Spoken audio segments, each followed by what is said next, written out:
Line 1 extension, opening 5 additional stations. One exciting project under development is the Subic-Clark-Manila-Batangas Railway, which is a 212-kilometer freight line that will link the ports of Subic, Manila, and Batangas. The line, costing 658 billion pesos to build, will ease congestion at these overburdened ports, lower logistics costs, and create an efficient transport system for goods and services. The rail corridor will eventually be extended to Ilocos and Cagayan in the north, and to Bicol through the South Long Haul project. This will also decongest road traffic and support the long-term growth of Luzon's freight and transport infrastructure. Meanwhile, our biggest railway infrastructure to date is the 147-kilometer North-South Commuter Railway, or NSCR, the country's longest rail line. The line has 35 stations using a total of 464 train cars. It runs from Clark in Pampanga to Calamba in Laguna. Travel from Makati to Clark Airport will only take 1 hour. More than 800,000 daily ridership is expected. As of July 31 this year, the Tutuban to Malolos segment is 43.5% complete, while the Malolos to Clark phase is 33% complete. Target partial operations is in 2027.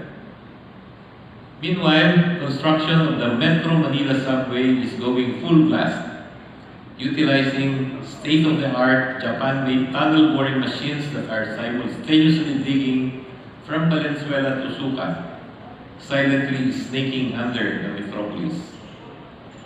Additional tunnel boring machines for delivery soon will hasten the process of tunnel digging.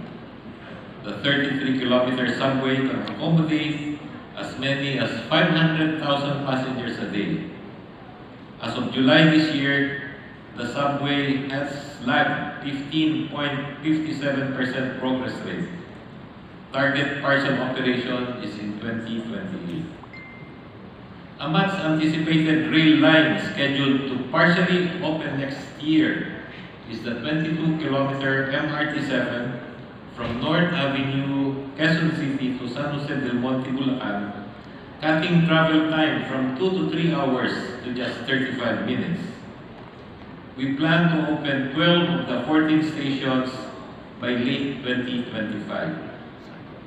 Also, the MRT-4 will soon break ground after completing preparatory works. This line will traverse the stretch of Ortigas Avenue from EDSA to Taytay, Rizal. We are also reviving the South Long Haul Rail Line, or the PNR Bicol. This 560-kilometer rail system consists of 35 stations running from Manila through Laguna, Quezon, Camarines Sur to Albay, with an extension line in Sorsogon and a branch line in Batangas. The rail line will reduce travel time between Manila and Legazpi City from 12 hours by car to under 6 hours. It has an estimated daily ridership of 30,000.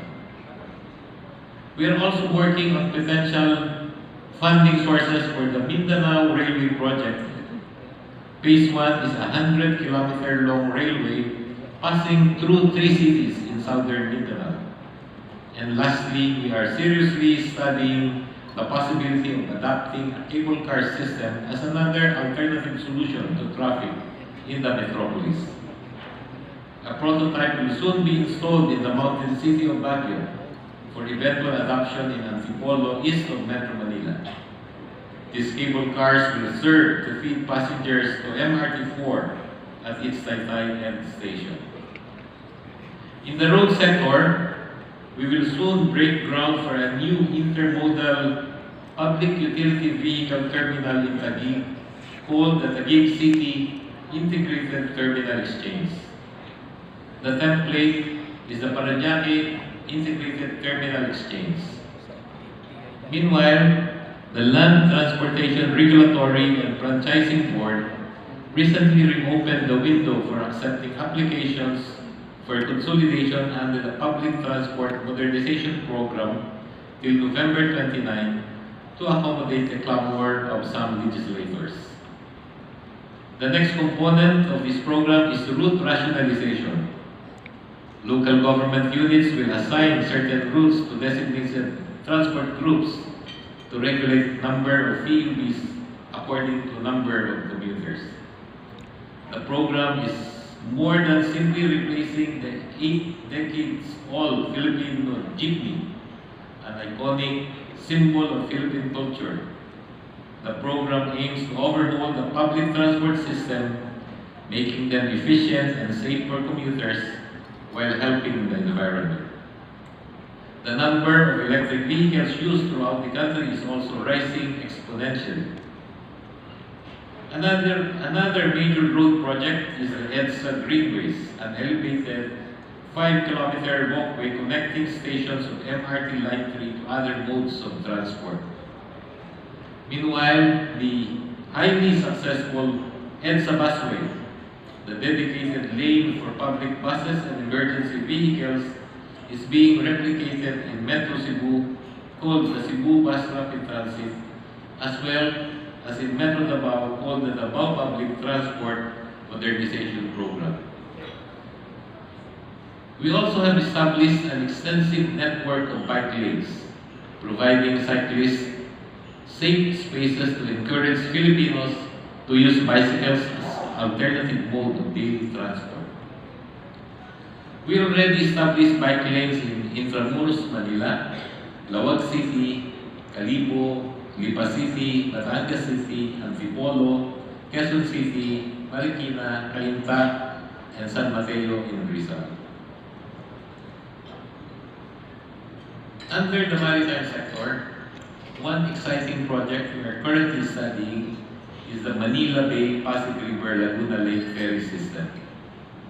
This ferry system, an expansion of the existing Pasig Ferry, is a high-capacity, high-frequency, low-carbon ferry system that will link Manila Bay and Laguna Lake through the Pasig River, improving connectivity within the greater capital region.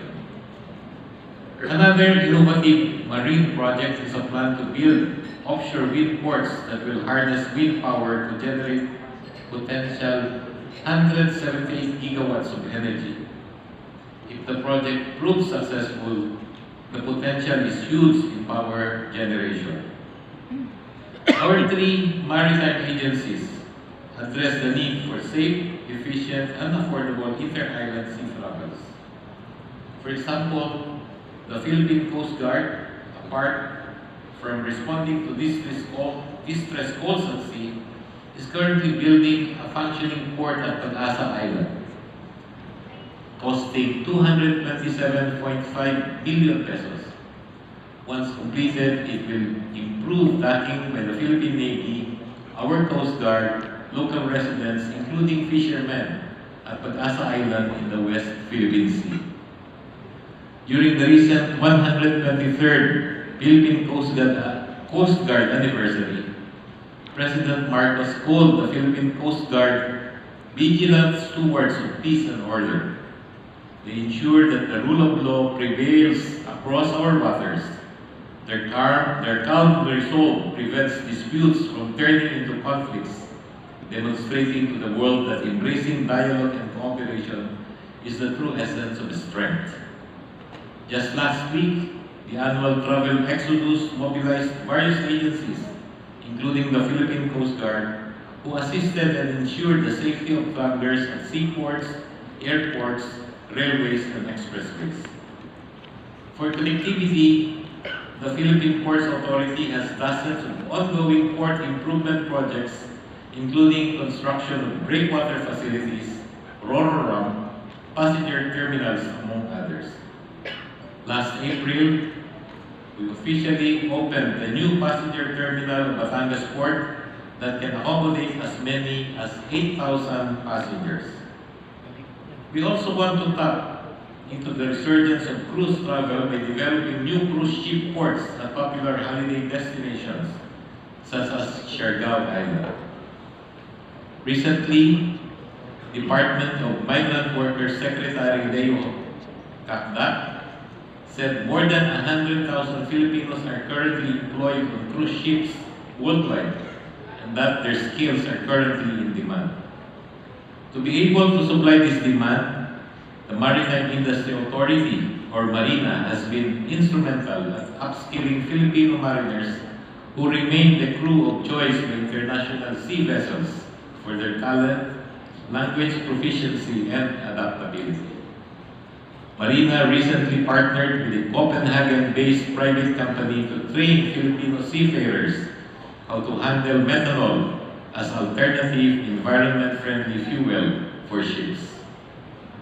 Another project causing excitement is the new Cebu International Container Port to be built on a 25-hectare reclaimed land to support existing port in Cebu.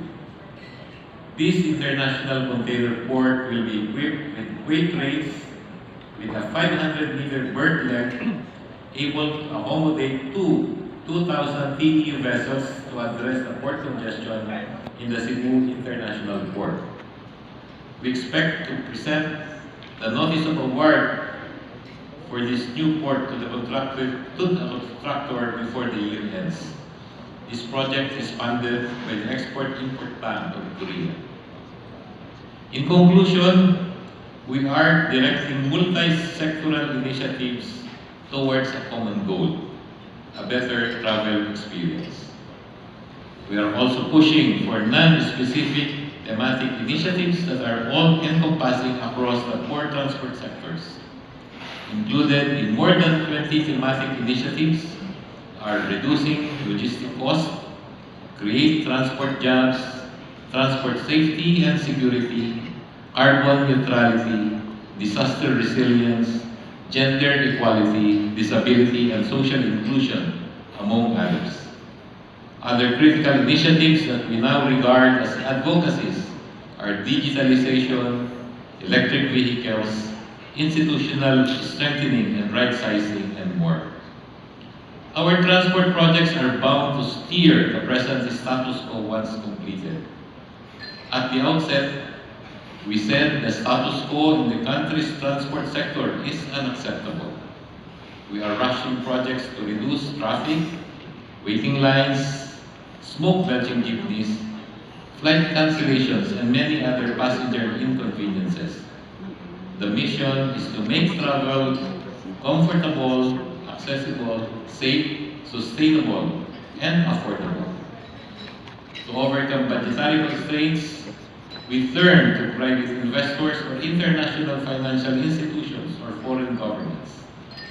Several funding partners come from the US, United Kingdom, China, Japan, South Korea, Singapore, Switzerland, Belgium, among others. But we understand official development assistance, or ODA, of generous foreign governments is finite. So we are presenting these projects to you, hoping Italian business leaders and company owners will consider the investment viability of our transport infrastructures. We prefer to implement projects by partnering with the private sector through a public-private partnership or PPP arrangement.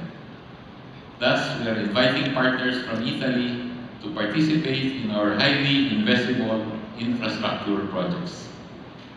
An efficient transport sector promotes economic growth, which in turn leads to healthy diplomatic relations. We hope you agree with this formula. Join us then in this journey of transformation. Thank you and good afternoon.